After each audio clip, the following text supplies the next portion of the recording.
Hello everyone.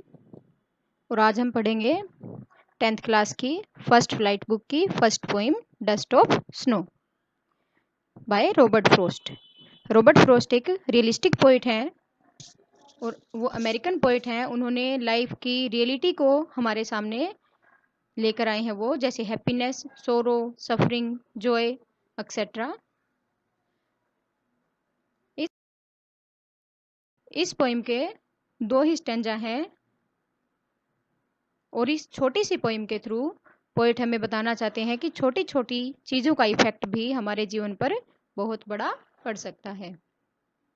जैसे जिन चीज़ों को हम बिल्कुल छोटा सा समझते हैं वो भी हमारे जीवन में बहुत बड़ा बदलाव ला देती हैं। इस पोइम में एक क्रो है और एक हेमलॉक ट्री है।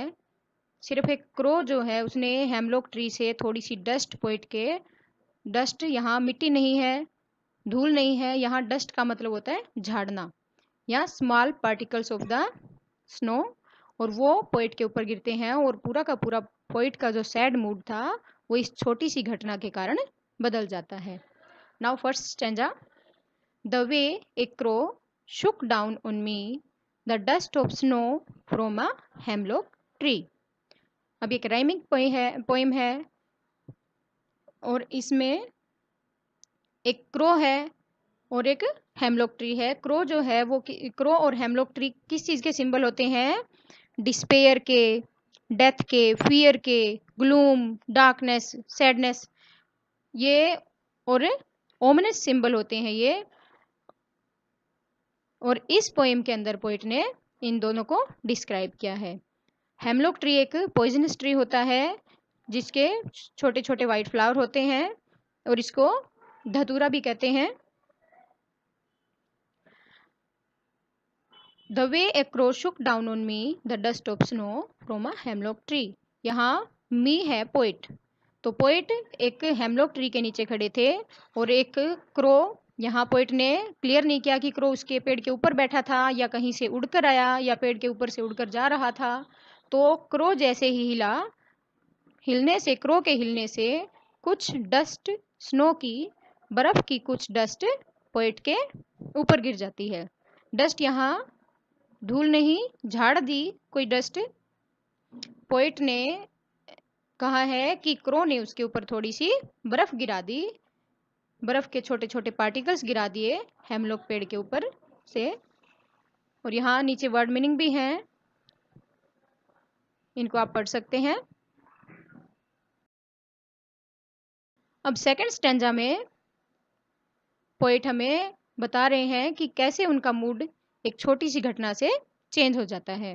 फर्स्ट स्टेंजा में पोइट बहुत उदास थे, बहुत सैड थे, पर सेकंड स्टेंजा में जब क्रो ने डस्ट पोइट के ऊपर गिराई तो उनका मूड चेंज हो जाता है। Has given my heart a change of mood and saved some part of a day I have rued. यहाँ वर्ड मीनिंग एक रूड है। रूड का मीनिंग होता है हेल्ड इन रेग्रेट, पछताना। तो अब पोइट कहते हैं कि जब क्रो ने मेरे ऊपर बर्फ गिराई तो उसने मेरे दिल के अंदर बहुत बड़ा बदलाव ला दिया। वैसे तो ये बहुत छोटी घटना थी कि एक कौवे का थोड़ी सी डस्ट, बर्फ की डस्ट पोइट के ऊपर गिराना, पर यहाँ इस छोटी सी घटना ने पोइट के मूड को पूरा का पूरा बदल दिया। And saved some part of a day I have rued, और मेरे दिन का कुछ बचा हुआ हिस्सा जो मैंने पीछे बर्बाद कर दिया था, उसके बाद जो मेरे दिन का हिस्सा बच गया था वो मेरे लिए उस क्रो ने बचा लिया। और अब मेरा मूड चेंज हो गया है और अब लाइफ के बारे में बहुत अच्छी अच्छी बातें सोच सकता हूँ। यहाँ डस्ट ऑफ स्नो जो है वो सिंबल है नेचुरल जॉय और एनर्जी का। अब इस पोएम की जो थीम है वो ये है कि हमें कई बार ऐसा लगता है कि हमें कोई बैड ओमन्स होते हैं, जैसे क्रो है, हेमलॉक ट्री है, पर वो रियलिटी में बैड नहीं होते जितना वो हमें दिखते हैं। वो बैड चीज़ें भी हमारे लिए जीवन में बहुत बड़ा बदलाव ला देती हैं, जैसे क्रो ने पोइट की उदासी को दूर कर दिया और पोइट के जीवन में बहुत बड़ा बदलाव ला दिया। अब इस पोएम के अंदर पोइटिक डिवाइसेस हैं जो है, एक है आयरनी भी है इसके अंदर, आयरनी। इसमें क्या है कि क्रो एक मैसेंजर ऑफ डेथ होता है, परंतु यहाँ क्रो की जो छोटी सी मोमेंट थी उसने पोइट के मूड को चेंज कर दिया। अब एंजाममेंट होता है, पोइटिक डिवाइस जो है एंजाममेंट, ये होता है continuation of a sentence without any pose. इसमें ना कोई कोमा होता है ना कोई फुल स्टॉप होता है और कंटिन्यू एक सेंटेंस चलता रहता है पूरी पोएम में। इसलिए इस पोएम में एंजाममेंट है। और इसमें अलिट्रेशन भी है। अलिट्रेशन होता है अनुप्रास अलंकार, जिसमें अल्फाबेट्स की रिपीटेशन होती है। जैसे यहाँ है सेव्ड और सम, इसमें एस और एस। ऐसे ही कॉन्सोनेंस है। कॉन्सोनेंस को हम कॉन्सोनेंट से भी समझ सकते हैं कि repetition of consonant sound.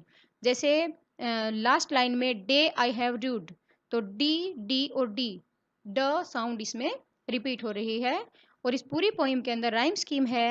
Rhyme scheme जैसे इसमें फर्स्ट जो है स्टेंजा, उसमें ए बी और सेकंड में सी डी। अब देखो जैसे सेकंड स्टेंजा में है हार्ट पार्ट, मूड और रूड। यहाँ हार्ट और पार्ट की सेम साउंड है इसलिए सी है, और मूड और रूड इसकी सेम साउंड है इसलिए ये डी है। और इस पोएम के अंदर यही थीम है कि छोटी छोटी चीजें भी हमारे जीवन में बहुत बड़ा बदलाव ला देती हैं।